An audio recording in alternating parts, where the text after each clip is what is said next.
Hello everyone, আসসালামু আলাইকুম। কেমন আছেন সবাই?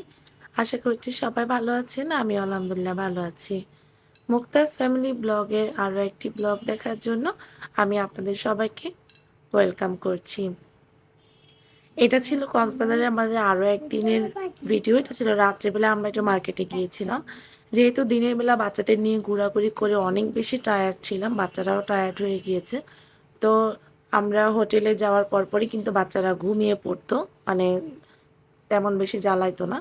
তো আমরা কি করলাম, আমার শাশুড়ির কাছে 2 রুমেই বাচ্চারা ঘুমাচ্ছিল। তো ওরা ঘুমাচ্ছে, বললাম যে ওর দাদুকে বলেছিলাম ওদেরকে যেন একটু দেখে। তো আমরা 4 জন মিলে গিয়েছিলাম একটু মার্কেটে রাতের বেলা, যেহেতু গিয়েছি বাচ্চাদের কিছু জিনিস কেনাকাটা লাগে। তারপর দেখা যায় যে বোনদের বাচ্চারা আছে আর অনেক ছোট ছোট বাচ্চারা পরিচিত থাকে, তাদেরকে তো কিছু দেওয়া লাগে। ছোট বাচ্চারা তো আসলে গিফট পেলে বড়দের চাইতে অনেক বেশি খুশি হয়, বড়রাও খুশি হয়। তো আমি গিয়েছিলাম একটু মার্কেটে। তো রাতে তখন বাজে রাত 1টা। সারা রাতই নাকি মার্কেটটা খোলা থাকে। বিচের পাশে যে মার্কেট ছিল সেটা, আসলে আমরা 4টা বাজে রুমে এসেছিলাম। এতক্ষণ কিন্তু পুরো মার্কেট জমজমা ছিল, প্রচুর লোকজন ছিল। আর আমার কাছে এই জিনিসগুলো দেখতেই বেশি ভালো লাগছিল। আমি এগুলো কিনিনি, এগুলো শুধু আমি দেখেছি, তো আপনাদের সঙ্গে ভিডিও আকারে শেয়ার করছি। তো ওখান থেকে আমি কিছু জিনিস কিনেছি বাচ্চাদের জন্য।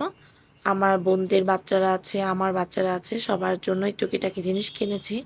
আসলে ওগুলো কেনাই হয়, পড়াও তো হয় না অত একটা।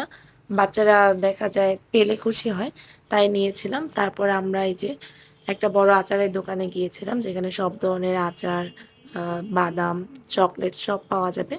তো এখানে আমি দেখছিলাম আর পছন্দ করে নিয়েছি কিছু। তারপরের দিন সকালবেলা যেদিন আমরা চলে আসব, সেই দিনের ভিডিও ছিল এটা আমাদের। আমরা সকালবেলা গিয়েছিলাম শুটকি মার্কেটে। তো শুটকি মার্কেটে সবার কাছে জেনেছিলাম যে কোথায় শুটকি ভালো পাওয়া যায়। তো ওরা বলল যে নাজির টেক শুটকি পল্লী, সেখানে নাকি শুটকি অনেক ভালো পাওয়া যায়। তো আমরা সবাই একটা অটো নিয়ে চলে গিয়েছিলাম শুটকি মার্কেটে। আমার শাশুড়ি যায়নি, উনি বলেছে প্রচণ্ড গরম, রাতে আবার জার্নি করব, তো আমি একটু ঘুমিয়ে নিই, আমি যাব না, তোমরা যাও। তো আমরা গিয়েছিলাম যেখানে আসলে শুটকি শুকানো হয়, সেখানে আমরা একটু ঘুরে ঘুরে দেখছিলাম। আসলে সব সময় তার সব জায়গায় যাওয়া হয় না, যেহেতু নতুন জায়গা, জিনিসটা দেখার জন্য সবাই গিয়েছি। আর এত পরিমাণে শুটকির গন্ধ ছিল, মানে শুটকি পল্লী যেটা বোঝাই যাচ্ছে, ওই রাস্তা ঢোকার সাথে সাথে শুটকির প্রচণ্ড গন্ধ ছিল। আর এই যে এখানে একটা আপাকে দেখলাম শুটকি উনি শুকাচ্ছে, উল্টিয়ে পাল্টিয়ে দিচ্ছে।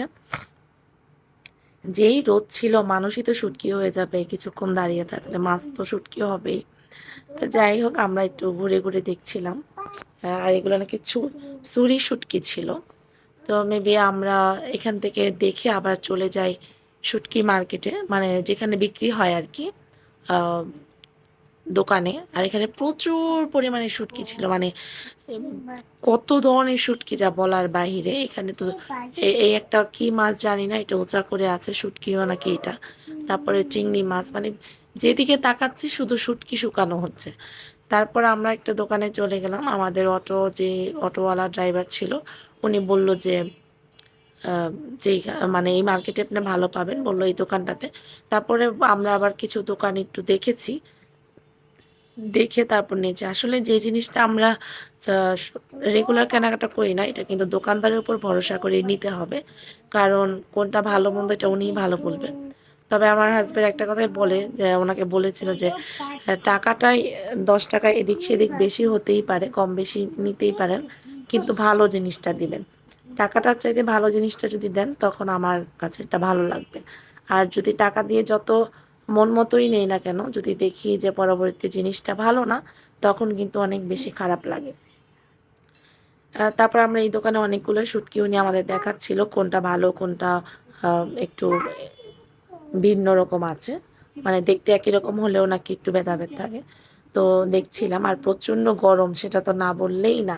যতবার আমি কক্সবাজারের কোনো ভিডিও আমার ফোনে দেখি, তখন শুধু আমার একটা কথাই মনে হয়, ওখানকার গরম, কি পরিমাণ রোদ ছিল সেটার কথা। তারপরেই তো এগুলো দেখছিলাম। আর এখন আমি একটা কথা বলি, গত ভিডিওতে আমাদের সবার প্রিয় লিপি আপু আমার ভিডিওটা দেখে কমেন্ট করেছিল যে অত গরমে বাচ্চাদের নিয়ে কক্সবাজার না গেলেই পারে। লিপি আপু তো ঠিকই বলেছে, ওখানে গিয়ে বুঝতে পেরেছি প্রচন্ড গরমে বাচ্চাদের নিয়ে চলে এসেছি। তারপরে তো আমি তো রোম ট্যুরই নিতে ভুলে গিয়েছি। তো ওদিন মনে হয়েছিল যে আমরা যেটা আজকে চলে যাচ্ছি, আমি তো রোম ট্যুরই নিলাম না। তো আমরা তো আজকে 12টার সময় রুমটা ছেড়ে দিব। তো আমি সকালবেলা উঠে একটু ভিডিও করে নিয়েছিলাম বাইরে যাওয়ার আগেই, মানে শুটকি মার্কেটে যাওয়ার আগেই ভিডিওটা করেছিলাম। আর আমার মেয়ে এখানে যে কাপ নুডলস বানাচ্ছিল সে খাবে। তা আমি ভাবলাম যে একটু ভিডিও করে নিয়ে আমরা এই রুমটাতে ছিলাম। আদ্রিতা ঘুমাচ্ছে। তো ও ওই দিন এত টায়ার্ড ছিল, আমার বাচ্চাটা ডেকে উঠাতে পারছিলাম না, যেহেতু 12টার মধ্যে আমাদের রুমটা ছেড়ে দিতে হবে। আর আমাদের ট্রেন ছিল রাত 8টায়, যেহেতু আমরা 8টার সময় ট্রেনে এসেছি। তো আমরা এতক্ষণ কোথায় থাকবো? তারপর দুইটা রুমই ছেড়ে দিবে। তো এই জন্য আমরা আরেকটা রুম নিয়েছিলাম, পাশাপাশি আরেকটা রুম নিয়েছিলাম। তো ওটাও দেখাবো একটু পরে। আর এই রুমটার ভিউটা অনেক সুন্দর ছিল। এই এআর গেস্ট হাউসের 7 তলার এই রুমটা অনেক সুন্দর ছিল। আর এটা ছিল বারান্দা, ওপেন বারান্দা ছিল। বারান্দার এক বাম পাশে পাহাড় গুলা যাচ্ছিল। আর এখান দিয়ে এক কর্নার দিয়ে তাকালে কিন্তু বিচটা খুব সুন্দর ক্লিয়ারলি দেখা গিয়েছে। আমার কাছে বেশ ভালো লেগেছে, মানে রুমটা অনেক সুন্দর ছিল। আর সার্ভিসও অনেক ভালো ছিল, বিচটা পরিপূর্ণই দেখা যাচ্ছিল ওই পাশ দিয়ে। আর খোলা বারান্দা ছিল, আলো বাতাসের ব্যবস্থা খুবই সুন্দর ছিল। বিচটা আমি দেখানোর একটু চেষ্টা করেছিলাম ভিডিওতে, যতটুকু পেরেছি।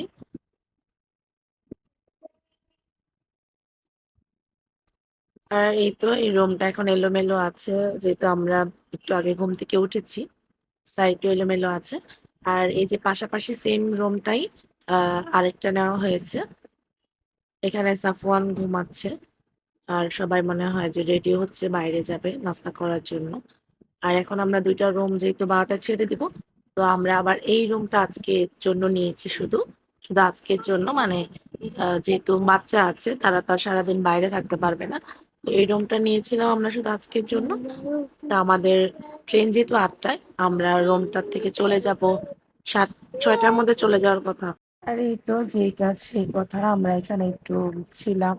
তারপরে বাচ্চাদের নিয়ে আসলে কোথাও গেলে টাইম মেনটেন করে বের হওয়া যায় না, একটু তো লেট হয়েই যায়।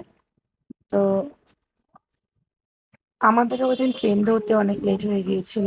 তারপর সারা রাত ট্রেনে জার্নি করে আসার সময় আমার ট্রেনের মধ্যে আমি আবার আমাদের যে গরম পানি কেটলিটা এটাও হারিয়ে রেখে আসছি, নামাতে ভুলে গেছি।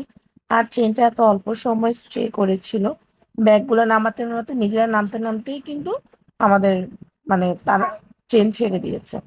আর এটা হচ্ছে কক্সবাজারের ট্রেনের স্টেশন, এটা খুবই সুন্দর ছিল ভিতরে। তো আমরা ট্রেন স্টেশনে পৌঁছিয়ে 5 মিনিটের আগে আমরা পৌঁছেছি, 5-10 মিনিট হবে। আমরা ট্রেনে বসতে বসতে ট্রেনটা ছেড়ে দিয়েছে। তারপর আমাদের ট্রেনের বগিটা অনেক পিছনে ছিল, খুঁজে বের করতে করতে অনেক সময় লেগে গিয়েছিল। তারপর আলহামদুলিল্লাহ আমরা বাচ্চাদের নিয়ে খুব মানে সাবধানে ঢাকা ব্যাক করেছি। তো যারা যারা এখনো পর্যন্ত আমার ভিডিওটা দেখছেন, ভিডিওতে লাইক দিতে ভুলে গিয়েছেন, প্লিজ আমার ভিডিওতে লাইক দিয়ে দিবেন। আর ভিডিও ভালো লাগলে অবশ্যই কমেন্ট করে জানাবেন। আর যারা নতুন ভিজিট করেছেন তাদেরকে অবশ্যই রিকোয়েস্ট করছি আমার চ্যানেলটা ভালো লাগলে আমার চ্যানেলটাকে সাবস্ক্রাইব করে রাখার জন্য। আর এই তো এই ট্রেনটা দিয়ে আমরা ঢাকা ব্যাক করবো বাংলাদেশ রেলওয়ে। ট্রেনের সার্ভিস মোটামুটি আলহামদুলিল্লাহ অনেক ভালো ছিল। যেহেতু ট্রেন জার্নিটা আমার আজকে মানে প্রথম ছিল, বেশ ভালোই লেগেছে। খুবই সাবধানে আসতে পেরেছি, কিন্তু বাচ্চাদের নিয়ে এত সময় মানে ট্রেনে বসে থাকাটা অনেক বেশি টাফ ছিল। তো কথা বলতে বলতে অনেক কথা বলে ফেললাম, কথায় কোনো ভুল ভ্রান্তি হলে সবাই ক্ষমাসুর দৃষ্টিতে দেখবেন। আর আজকে এখানেই বিদায় নিচ্ছি। ভালো থাকবেন সবাই, সুস্থ থাকবেন। দেখা হবে নেক্সট ব্লগে। আল্লাহ হাফিজ।